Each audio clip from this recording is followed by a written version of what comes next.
Okay, good morning, everyone. This is Vin Livoti from Vermont Department of Libraries. Thank you so much for joining us today. In the studio, I am with Joy Warland and Josh Muse, and we're just sort of here to go over financial literacy resources for the upcoming Financial Literacy Month. As you all know, April is Financial Literacy Month, so we have a little less than a month to do some planning. What I hope to do with you all today is go over some national level resources, some localized resources, some collection development suggestions, and some programming resources for you to take a look at or emulate and modify. We'll have a little questions and answer thing at the end that Joy has agreed to help moderate, which I appreciate.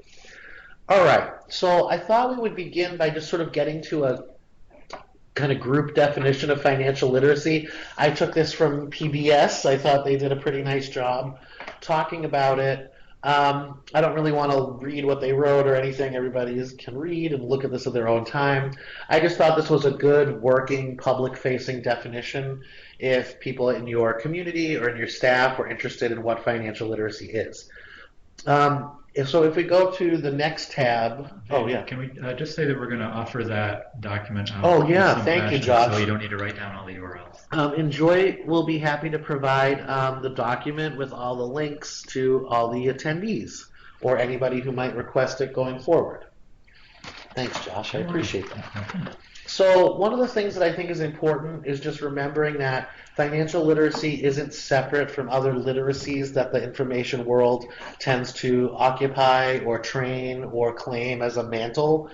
So really financial literacy fits under what we would describe as information literacy. So it's a dimension or an arm or an offshoot of that.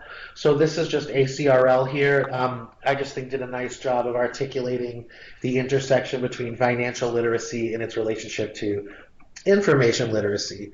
The one caveat I have is that ACRL tends to be written for an academic audience rather than public, but I just thought conceptually it would be helpful to let you all know this is where we're coming from. This is sort of our working notion of financial literacy in the public sphere, and this is how it connects to our work in librarianship with information literacy. So I'd like to go over just kind of some whistle-stop touring of some national resources. So again, I thought I'd start with the ALA, and then if we can just scroll down, you'll see there's a wide variety of things that they have here on offer. Lots of links, lots to sort from. As you know, ALA tends to have sort of a kitchen sink approach to these types of portals. So this is no exception, but there's lots of great things here. It's a good landing page for things like this. They also have, in the next tab, have organized this in a LibGuide. So if your learning style works better this way through tab searching and organization, this is essentially the same information, just sort of parsed out with headings and kind of, it has a different author, I think, too. So I just sort of wanted to show those two options. There is an ALA book. I don't work for the ALA. We have a copy of this / are acquiring a copy of this. So this just came out. I think this is a really good ready reference resource. I will caution that I think, so the nuts and bolts of financial literacy, checkbooks and savings and all of that doesn't really change year over year. What I will say is in the 3 years I've been doing financial literacy help and support, the technological side, so like the virtual money part of it, has really grown. So not just in terms of apps and billing, but even things like cryptocurrencies and stuff like that. So I will say that sometimes with monographs, right, the monographs are snapshots, they're frozen in time. It was the best, most current information when it was published, hopefully. So, the shelf life of this book, I'm not sure how long it is, but I do think a lot of the base and core level activities kind of would have perennial use. You might just have to supplement it with kind of advances in the e-commerce field. So ALA in particular, I just wanted to highlight on the LibGuide, they have some financial literacy sources for children. What I especially liked, if you scroll down, the left-hand side has universally designed titles with descriptions here. So there's a nice little ready-made bibliography for youth outreach. And I just sort of wanted to put, and these are money-specific books, um, broken down by age group. And so I just sort of wanted to share those with you as a good collection development resource. So that's a lot of what ALA has to offer in this area. So I'd like to just move over to PLA now, which of course you know is related. And again, some of this is, and they do this thing where they cite their own, like all the organizations cite each other's landing pages. So again, this is just some new information. If you scroll down, there are general guides, there are subject-specific guides. A lot of these we'll be looking at. And this is what I liked about this one is it has an adult focus as well. So financial literacy covers the whole spectrum. We tend to think of it as a K-12 and even college level endeavor. I've seen a whole sort of segment of development just specifically for college age students. But also it's the whole life cycle. So what I liked about this one is that it has resources for, say, home ownership, resources for planning for retirement. So just to give you a sense, if you're going to do a program or maybe a tiered programming structure, or take that financial literacy week, which is part of, or financial awareness week, which is part of financial literacy month, and do a few programs for different age groups. I just wanted to make sure I was directing you to places where you could find adequate things for all those audiences. Pursuant to that, the next tab is a focus on teen financial literacy. So we've gone to children, to adults, to teens. And, you know, it's pretty well organized. All the links were active. A user tested a lot of this just the other day. So everything seems to be pretty good. We have a few federal level resources to look at. So obviously, U.S. Department of Treasury, they have a Financial Literacy and Education Commission. So if we scroll down here, this just sort of talks about what it is. These are the meetings, these are the activities, but what was really cool are these resources here that are highlighted, sort of buried at the bottom. Some of this is statistical information for you. So for example, you needed to justify why this program might be important to Vermonters. There's a lot of good data here. So I just sort of wanted to share this as well. This is kind of more of the operational policy side of things, but I thought it might be useful, particularly if you're in a director or leadership position and are trying to kind of make a case for why this might be a good thing to have. What I will say is underneath that there are some subheadings. So if you look, it's like a left-hand navigation. I just wanted to highlight these for you. They inside this source, they have best practices for financial literacy and education at higher ed, and they also had some youth savings programs that I thought might be useful for you all. The next tab is mymoney.gov. So again, this is from the CFPB. Some of you may remember Vermont Department of Libraries partnered with CFPB, my gosh, 3 years ago now. So they came here and did a series of workshops for us. This is the newest iteration of their resources, and we'll look at a few more of the things that they have too. I just thought this was nice. Again, it covers a broad range of topics for a broad range of ages and interests. Some of this might be useful. There's a lot of toolboxes and toolkits. There's a lot of promotional materials, for example, and we'll talk about that with CFPB. You can get all of these things for free for your library ahead of Financial Literacy Month. All right, let's look at, I'm going to go to the NEA now. So that's, of course, the National Education Association. They have some really interesting ways of looking, or I guess it's kind of the programming side. So you'll see up at the top, sorry, Josh, some tab searching up at the top, tools and ideas, grants and events, issues and action. Okay, so that's like NEA in general. And then you have the left-hand navigation for this particular page. So if we scroll down, I just sort of wanted to give you a sense of the geography of the page. What I like about this is it maps it to standards. If you're doing any school media outreach or partnering with your local schools, there are all these great lesson plans and things that are gridded already to national education standards, which is pretty helpful for some folks. So I just wanted to give you a sense. They also have some really nice resources. So I just sort of thought this one was useful. And again, this is sort of the more educational and pedagogical lens looking at this topic. But for me, there were a lot of natural intersections with programming and collection development.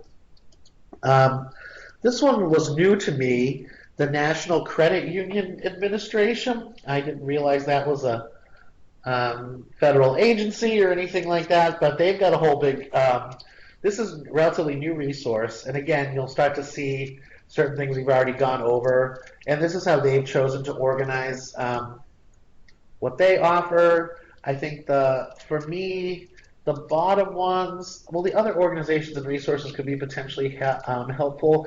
I think the top tier is probably a little more better for us and for our audiences, not just because there's a picture of books there. So I just sort of wanted to make sure that was highlighted for you. I'd like to go to our original partners in all of this, which is the CFPB pages. So there's just a few things here. As I mentioned, you can make a request. They will send things to you for free. Promotional materials, they were very generous with us and have been in years past. So they have a focus on, well, so there's one like the Youth Services Financial Education. That's what we're on here. And it sort of has a counterpart for adult, which is, I think, the next tab. All right, so it's a total spectrum thing. They break it down into two separate portals. What I like about CFPB is they did this whole thing on this site where a lot of common books that you all might have in your collection. So, for example, caps for sale, right? CFPB has done financial literacy lessons and programs around common materials that every library might have. So you don't have to go out and buy a whole bunch of new books. If you can't afford that or don't have the time or ability to do that, you can look in your own collection and map it to a pre-existing curriculum that might exist. So anything like accounting book or a shopping book or things like that. Caps for sale just jumped into my head. So I just sort of wanted to point that out for you. You don't have to purchase anything with CFPB. They'll send you free things, and they've also provided resources to help make use of the materials you might already have in your collection. So I thought that was pretty useful. The third one is library-specific resources, which I think is just great. I liked this sort of little video here. They have some nice online tools, again, free publications, training, programming ideas, outreach materials. They have a guidebook, and they have webinars if you want to get more in-depth or specific training. So I just sort of wanted to share that with you all. I can say with confidence that the folks at the CFPB who I've met and worked with, very caring and engaged people and really generous with their time and their help. They're always happy to partner with us. Library outreach was a huge goal for that organization, so they are especially interested in making long-standing connections in our field. So the last one I wanted to put in here was the FDIC Teacher Online Resource Center. This, again, I think is kind of evolving. I don't remember this in years past. They have some interesting things. I thought, for example, the educator resources are good. The Money Smart is a whole program for young people. And then the Youth Banking Resource Center I thought could be useful. They also have some nice media here in the video section. So just for some ideas. And again, FDIC is, of course, like it's like looking at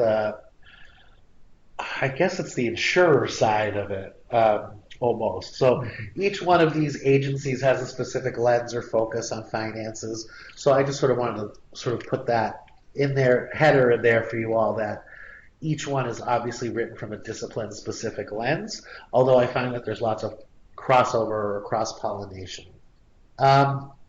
Okay, so we're moving out of the government now and into kind of NGOs, or non-government organizations. This one I thought was particularly good. Biz Kids gets cited a lot. I mean, so for me, like you can tell, we're kind of in just even the way the graphics are and the language, it's kind of changed into but it's also youth focused in its content design. So I thought that was an important thing. This is kind of a landing page for middle school and high school folks, I think. And the other one, of course, is George Lucas's operation here, which is Edutopia. They have a whole resource and downloadable things. So if we scroll down here, and this logo I just want to point out is a CFPB clip art file that everyone has access to. There's a whole thing with pigs and savings and piggy banks and that you can all access. I thought these were some very interesting ones. Some of this again is more conceptual for you. So the first part is more about like whys and hows, and then this is the lesson plans, videos, and apps. They also break things down by age group and category, which I find very helpful, particularly if you're looking at doing a suite of programs across age spectrums. So I just sort of wanted to share that with you. Let's see. Oh, we've got some Vermont stuff to share. All right. So the Vermont Department of Libraries is part of the Jumpstart Coalition. So this is a national organization with statewide chapters. We have that sort of first photo there in the splash was about their video contest. You may have seen that a few weeks ago. This is something they do every year. So obviously the deadlines have come and gone. They'll be announcing the winner to coincide with Financial Literacy Month. But just something to put on your radar. They've been a very good partner, and I wanted to be sure to highlight them and what they're doing. So they have some really good, helpful resources, I think. If we go next, this is some state of Vermont stuff. So the Vermont Department of the Agency of Education now has put this together. So if we just sort of scroll down again, I just sort of wanted to give you a lay of the land. Those of you who are used to one version or another of Vermont templates, this is probably very familiar to you. I just sort of wanted to, they have some great hyperlinked resources that are both national and local. You'll see, for example, Jumpstart right there.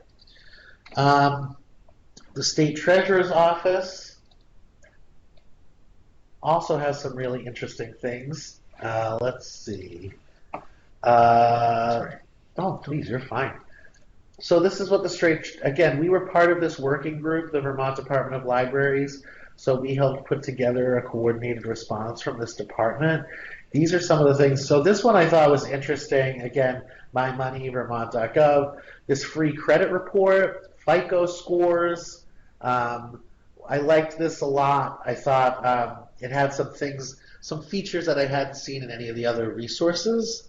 Again, promoting these different things, I struggle with that from a programming perspective, but I just sort of wanted to make sure that I was giving you the full universe of things that might be available to you and to your patrons. And then I think we have, this one I think is especially important. Some of you may not know that Champlain College has a research center for financial literacy, and they do a lot of local outreach. So there's sort of that center column that has things highlighted, and there's also some left-hand navigation here.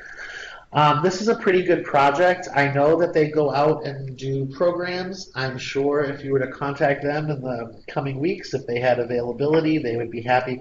This tends to be youth-focused in particular. I just sort of wanted to put that. So I'm trying to think if there's anything on here that, well, no, it's all pretty straightforward. But you'll see, for example, they offer programming, training, resources.